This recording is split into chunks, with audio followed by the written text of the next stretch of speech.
2023, China GDPs still contributed 1/3 of the global growth in GDP, and that in a year where many of us were disappointed. I think what we should also keep in mind, if you just look at the facts of 2023, it wasn't a bad year.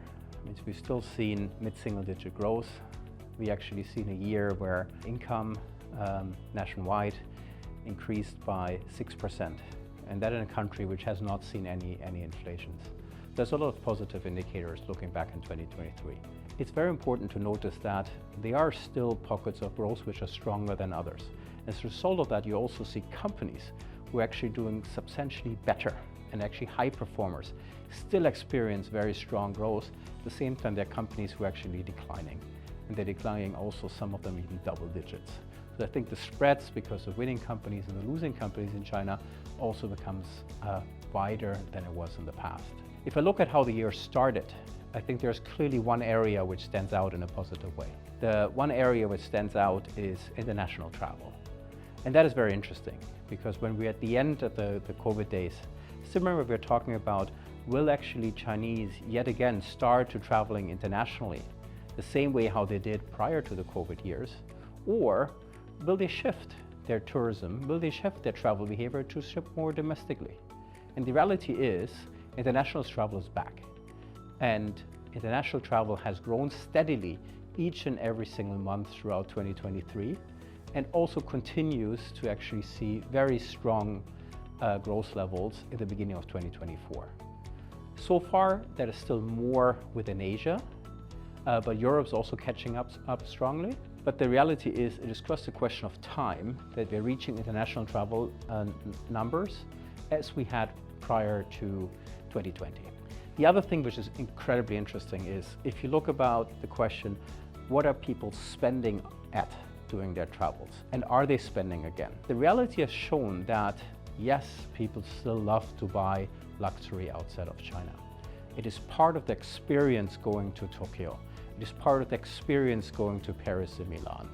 Almost half of the luxury spending from Chinese outside of China has actually been in Japan, partially due to the Japanese yen, partially driven by the strong recovery of nearshore travel from China. What else can we see? If I lean a bit forward and have a ray of hope, I would say there is a bit of a momentum when it comes to the consumer sentiment. It's slightly positive. Even the exports to the US have grown mid-single digits in January and February. If you talk about automotive has seen a massive shift in terms of brand preference from foreign brands to local brands. The interesting part is, if you basically go get a bit more granular and you just don't look at the overall automotive market, but you separately look into electric vehicles and non-electric vehicles. In the non-electric vehicle space, foreign brands have actually maintained their market share. Chinese brands have not been gaining market share in this part of the market, which is incredibly interesting. Despite basically being in joint ventures for many years, foreign brands have maintained market share in non-electric vehicles. Part where Chinese companies are gaining and have been winning is the electric vehicles space. In the electric vehicle space, Chinese brand has close to 90% market share. And that is a part which basically has increased the last 5 years from almost zero to now being 1/3 of the Chinese automotive market.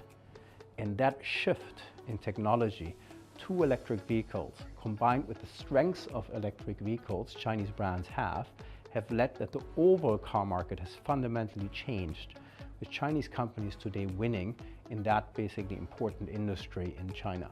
But I think what is remarkable is that China has succeeded in new technology to develop a leading position in China. So yet again, I think when it comes to China, it's important to take a granular view, to look about the pockets of growth and to double down when they're there.